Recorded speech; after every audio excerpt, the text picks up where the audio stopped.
arrived at the estate early, the kind of opulent home that made anyone feel small before they even walked through the door. The driveway sparkled with freshly polished cars, valet attendants in crisp uniforms guiding the rich and entitled as if they were royalty, and I felt a familiar tightening in my chest. I knew exactly why I was here, and I also knew exactly how this was going to go. They had spent weeks planning, preparing, making sure every insult, every embarrassment, every whispered joke at my expense was perfectly choreographed. My parents were waiting at the entrance, their smiles too wide, eyes too sharp. I had expected them to hug me, to welcome me, but instead, I was handed a glass of champagne with a faintly mocking tone, a silent, "Let's see you survive this." My sister, radiant in her designer gown, laughed with her friends before I had even greeted her, and I understood immediately that the event had been orchestrated to humiliate me publicly, to make everyone witness my supposed inadequacy. The room was filled with mirrors, chandeliers, and laughter that echoed against the marble floors, amplifying every sound.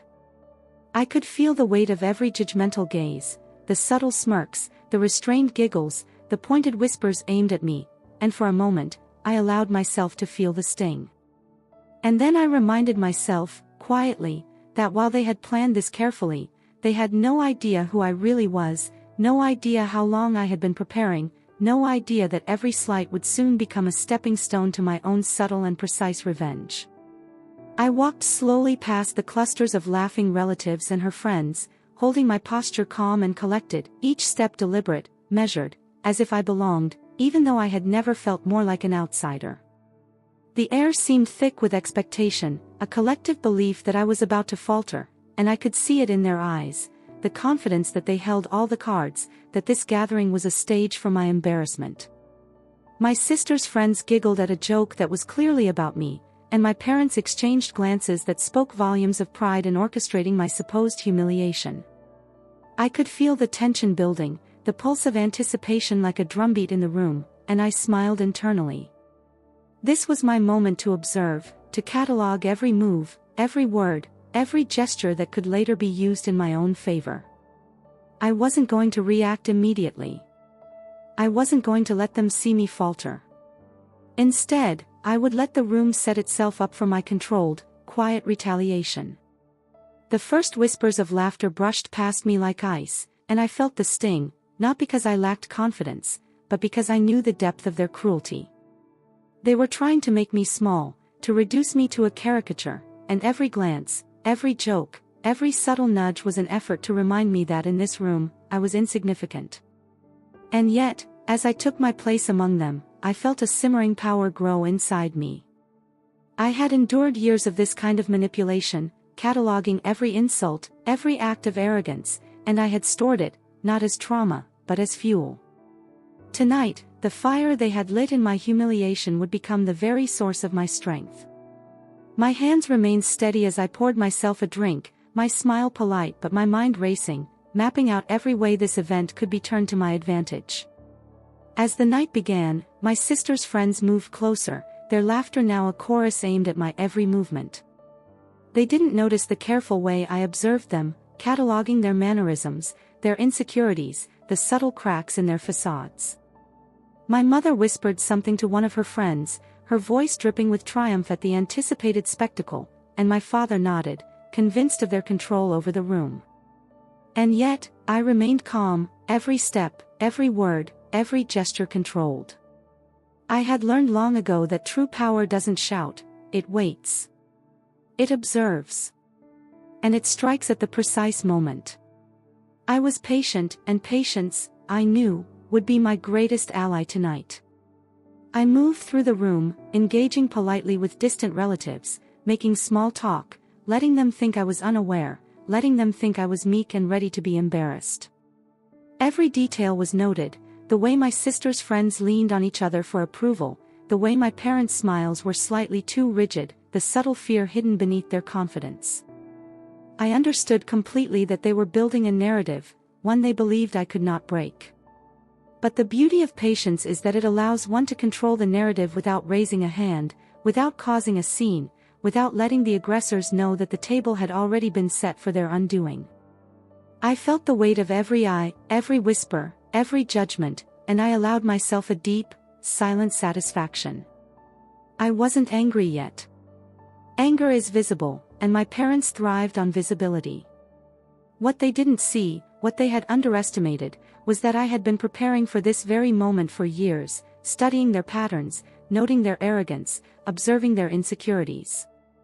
I had learned that the world rewards those who wait, who see the details, who know when to act.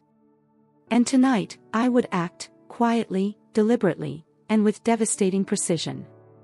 By the time the appetizers were being served, I felt a subtle shift in the air. The confidence in the room, thick and heavy, began to show hints of tension. One of my sister's friends made a joke, and instead of the laughter I expected, I heard a pause, a small murmur of uncertainty. It was almost imperceptible, but I felt it.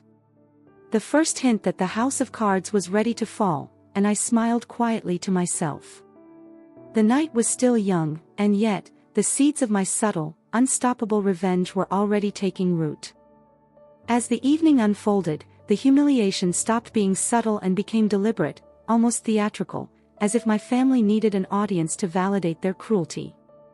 My sister clinked her glass to make an announcement, her voice sweet but calculated, and suddenly all eyes were on me. She smiled as she spoke about family, about how important it was to remember where we came from, and then, without hesitation, she turned directly to me and joked about how I had always been the responsible one, the one who was better suited to help behind the scenes.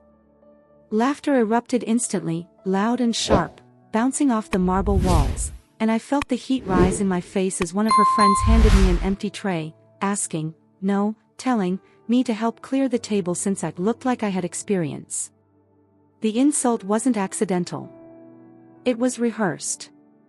And what hurt the most wasn't the laughter itself, but the way my parents watched silently, approvingly, as if this was exactly what they had hoped would happen. I took the tray without protest, feeling the eyes of the room follow me as I walked toward the kitchen, my heels clicking against the polished floor like a countdown. Each step felt heavier than the last, not because I was ashamed, but because I could feel the sheer arrogance of their assumption, that I would accept my assigned role, that I would quietly absorb the humiliation and retreat into myself like I always had before. In the kitchen, the noise from the party faded slightly, replaced by the hum of appliances and distant laughter, and for a moment I leaned against the counter, steadying myself. This was the moment they expected me to break, to feel small, to internalize their version of who I was.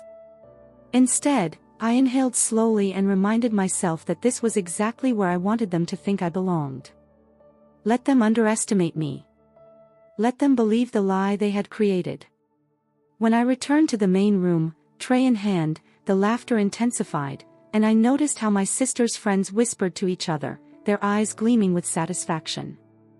They saw me as entertainment, as proof of their superiority, and my parents basked in that dynamic, enjoying the illusion of control. My father raised his glass in a mock toast, thanking everyone for being understanding, and I realized how deeply rooted their cruelty was. This wasn't about a single night or a single event, it was about years of resentment, jealousy, and insecurity that they had masked with wealth and status. And standing there, holding a tray meant to symbolize my inferiority, I understood something profoundly important. People who humiliate others publicly do so because they are terrified of losing control privately. I began to move slowly through the room, collecting glasses, listening carefully to every conversation, every careless comment made under the assumption that I was invisible. My sister's friends spoke freely, bragging about internships secured through connections, about favors owed by professors, about shortcuts taken and rules bent. My parents discussed finances openly, unaware that I was listening, unaware that their words were being stored carefully, filed away for later use. The irony wasn't lost on me. While they believed they were humiliating me, they were handing me information, power, leverage, all wrapped in arrogance. Every word they spoke was another thread pulling their carefully constructed image closer to unraveling. One of the professors approached me as I passed, barely acknowledging my presence as a person. He gestured toward a spill near the bar and casually told me to take care of it, assuming, without question, that I was staff. The room laughed again, louder this time, and I felt something shift inside me. Not anger, not rage, but clarity. This was no longer just about my family. This was about how easily people categorized others based on appearance, on perceived status, on who they thought held power. I knelt down to clean the spill, my movements deliberate, my expression calm, while inside, my resolve hardened into something unbreakable. They had no idea that every assumption they made was tightening the noose around their own reputations. As I stood back up, I caught my reflection in one of the mirrors lining the wall. I didn't see someone broken or defeated. I saw someone focused, composed, and dangerously underestimated. The humiliation had reached its peak, and yet, strangely, I felt lighter. The weight of needing their approval, their validation, their love, it was gone. In its place was a quiet certainty that this night would not end the way they expected. The laughter, the jokes, the whispers, they were temporary. What I was building, silently and patiently, would last far longer. By the time dinner was announced, the atmosphere had changed again, though no one seemed to notice. The laughter was still there, but it was edged with something else, unease, perhaps, or the faint sense that something was off. My sister avoided my gaze, my parents seemed restless, and one of her friends watched me too closely, as if trying to figure out why I wasn't reacting the way I was supposed to. They had planned for tears, for embarrassment, for submission. What they hadn't planned for was my silence, my composure, my refusal to play the role they had assigned me. As I took my seat at the far end of the table, I smiled softly to myself. They thought this was the climax of their cruelty, the moment they would remember as their triumph. They had no idea it was only the beginning. I let them enjoy their laughter while it lasted, knowing that very soon, the narrative would shift, and when it did, it would be impossible for them to regain control. The game they had started was about to end, on my terms. The first sip of my sparkling water was like a signal, the night was mine to control, even if they didn't realize it yet. While everyone was distracted by the wine, the chatter, the frivolous stories that revealed nothing yet exposed everything, I began to take mental notes. Every glance, every whispered joke, every boastful comment from my sister's friends was a thread I could pull, a weakness I could exploit. They assumed my compliance meant weakness, that my silence was submission. They didn't know that silence is often the sharpest weapon in a world that rewards impulsive cruelty. I allowed them to laugh, to parade their superiority, to toast to their assumptions, all while I carefully constructed a map of their arrogance, every detail filed away in my mind with precision. When the dessert was brought out, my sister leaned in to comment on the intricate design of the cake, and for a moment, I let a flicker of indignation show in my eyes. It wasn't a loss of control, it was a strategic display. She paused, just for a second, and the brief hesitation was enough to unsettle her.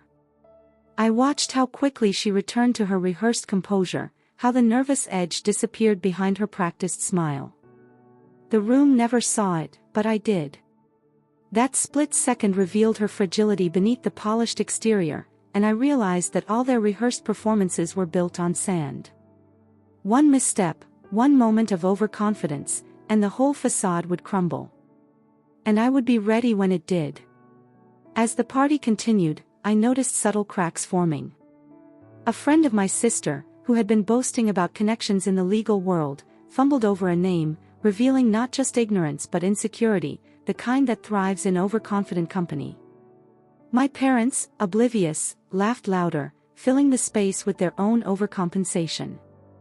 Every mistake, every casual slip, every boastful lie added layers to my leverage. I didn't rush, I didn't need to. The longer I waited, the more they revealed, the more power I accumulated silently.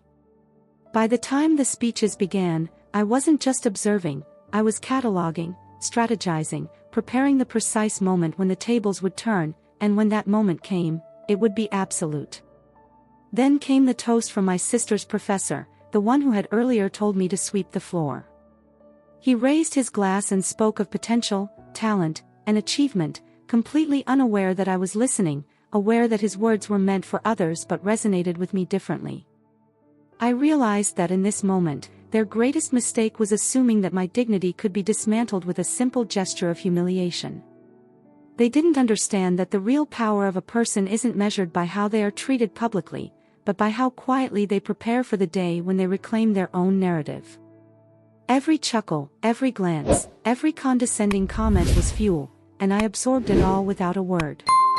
By the time the speeches were over, I had identified the key players, the friends who reveled in my supposed humiliation, the parents who nurtured it, and the sister who orchestrated the spectacle. Each one had left traces of their character, little cracks that only someone paying attention could see. I could predict their movements, anticipate their reactions, and understand their insecurities with frightening clarity.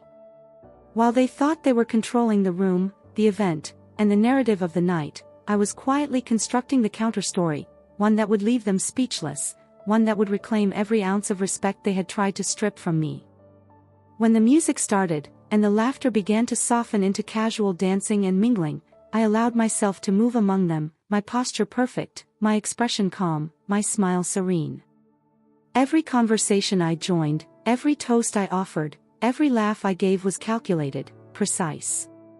They saw charm, they saw grace, they saw someone who fit in, someone harmless, someone who would never retaliate. And in that very perception lay their downfall. I was everywhere yet invisible, present yet underestimated. The contrast between my silent composure and their noisy arrogance created a tension they couldn't detect yet, but they would feel it soon enough, when the consequences of their own behavior became unavoidable. Finally, as the night drew to its peak, I allowed a subtle shift. A whispered correction here, a tactful observation there, nothing that drew attention yet sufficient to plant doubt. My sister's friends, once so sure of themselves, began to hesitate, noticing discrepancies, sensing subtle judgments they hadn't earned. My parents, too, began to question, the first flickers of uncertainty in their eyes. And I, standing quietly in the center of the room, the girl they had tried to humiliate, felt a sense of satisfaction, not in vengeance yet, but in control. The night was no longer theirs to command, it had silently, inexorably, become mine. By the time the clock approached the later hours of the evening, the atmosphere in the room had subtly shifted. The laughter of my sister's friends, once sharp and cruel, had begun to waver, replaced by small, uncertain pauses as they exchanged nervous glances. I moved among them like a shadow, every step measured, every word chosen with meticulous precision. They didn't notice me, or at least they didn't recognize the storm beneath my calm exterior. I was no longer just a participant in their game, I had become the observer, the strategist, the one who understood every crack in their armor, every thread of arrogance that could unravel with the right pull. My parents' smiles were still fixed, rehearsed, but the tension beneath their eyes betrayed their unease, a subtle acknowledgement that something was shifting, even if they couldn't place it. And my sister, poised and elegant as ever, still unaware that the night was no longer hers to control, had unknowingly set the stage for her own unraveling. As the dessert plates were cleared and the soft music filled the corners of the room, I saw the small details that would become pivotal. A friend of my sister fidgeted nervously with her napkin, her polished laughter faltering as she caught my glance. My mother's hand tightened around her wine glass, knuckles white, betraying the worry she was determined to hide. Even my sister, who had orchestrated this entire spectacle, now hesitated slightly in her movements, a subtle pause that revealed the first cracks in her composed facade. Every gesture, every word, every minuscule action was a puzzle piece, and I began to fit them together, constructing the blueprint for the revelation that would leave them speechless. I did not rush, patience was my weapon, observation my ally, and timing the instrument of power that would ensure the ultimate reversal. I moved closer to the central group, laughing softly, nodding along with conversations, masking the intensity of my calculation with a facade of calm amusement.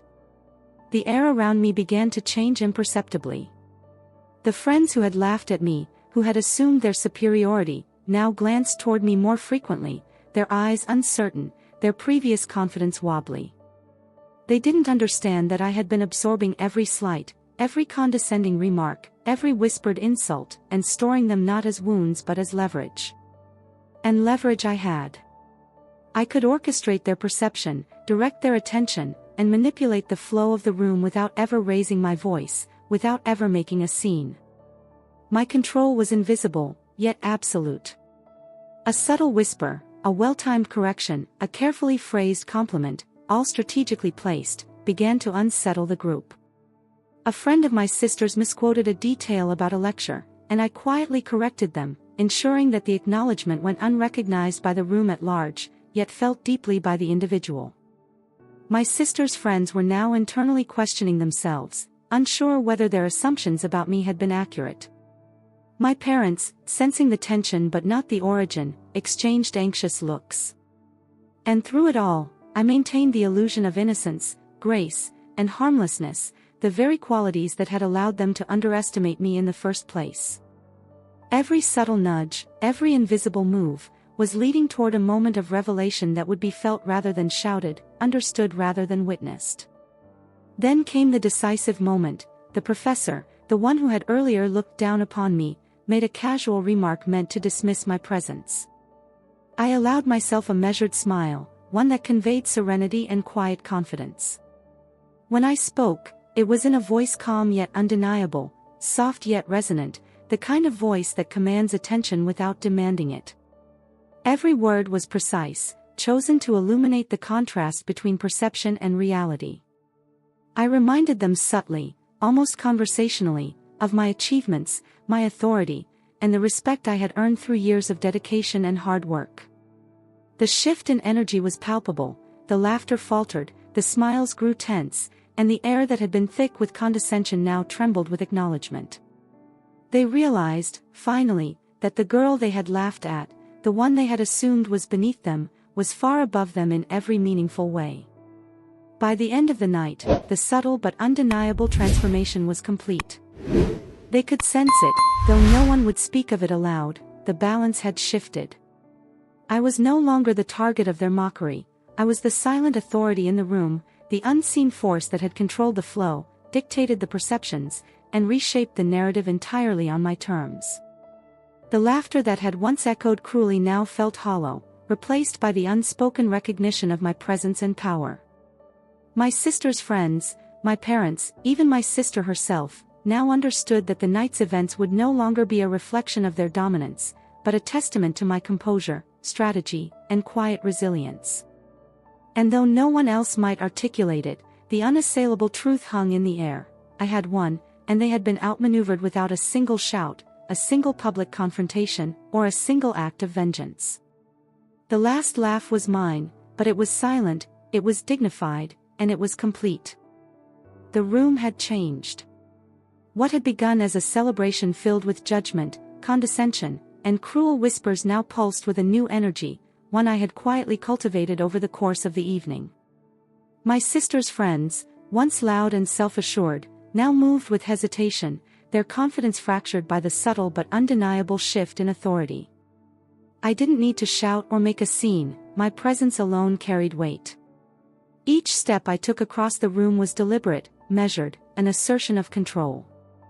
My dress, elegant yet understated, the diamonds in my ears catching the soft lighting, were reminders not of vanity, but of the person I had become, resilient, brilliant, and untouchable. Even my parents, masters of appearances and manipulation, could no longer disguise the discomfort etched into their features. They had assumed that their wealth and status would shield them from consequences, but the rules of this room had changed, and they were no longer the arbiters of power. I was. I approached the central group where the laughter had been sharpest earlier in the evening.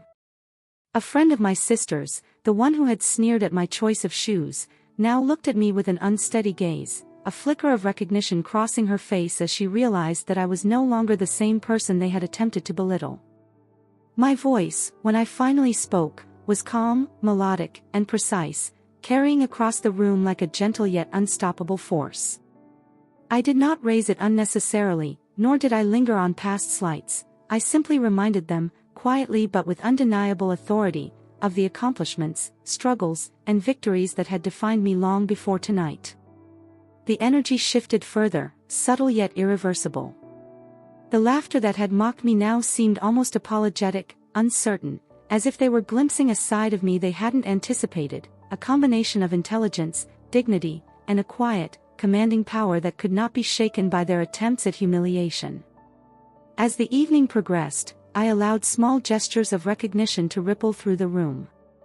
A nod to a conversation, a correction offered with elegance, a gentle smile at an acknowledgement I had earned, each one reinforced the truth they had been too arrogant to see before. I was not the girl to underestimate, I was not the one to dismiss. I could see it in the eyes of my sister's friends, in the subtle tension of my parents' shoulders, and in the flicker of unease in my sister's carefully controlled posture. They were realizing, slowly and painfully, that the narrative they had attempted to write had been rewritten without them even noticing. And that realization, unspoken yet fully understood, carried a weight far greater than any public confrontation could have achieved. I had taken control, not with anger, but with precision, with patience, and with a quiet sense of justice that demanded acknowledgement without needing applause. At one point, my sister attempted to redirect the attention, to regain the command she had assumed belonged to her. But the shift was complete, the room now responded to my presence.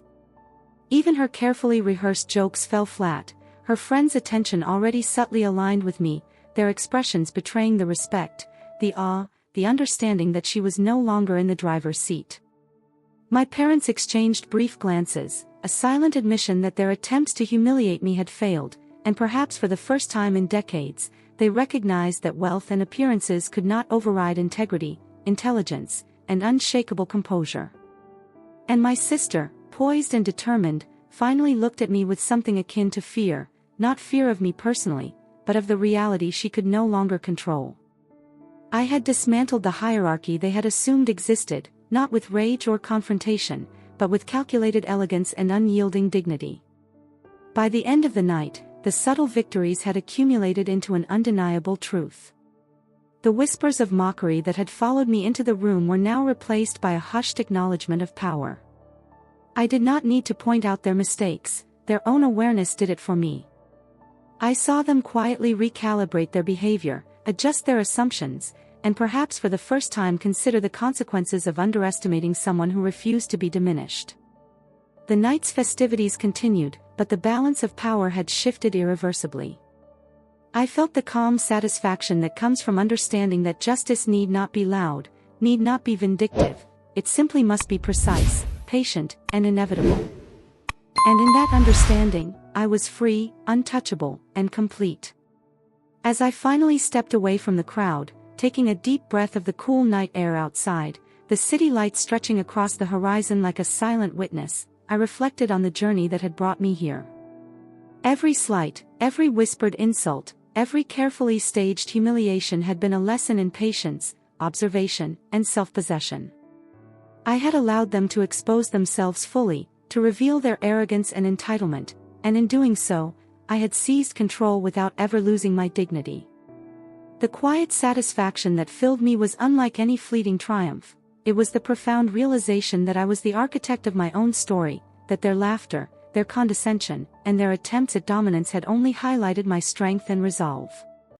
I had emerged not just unscathed, but elevated, commanding respect not through aggression, but through an unwavering adherence to my values and vision.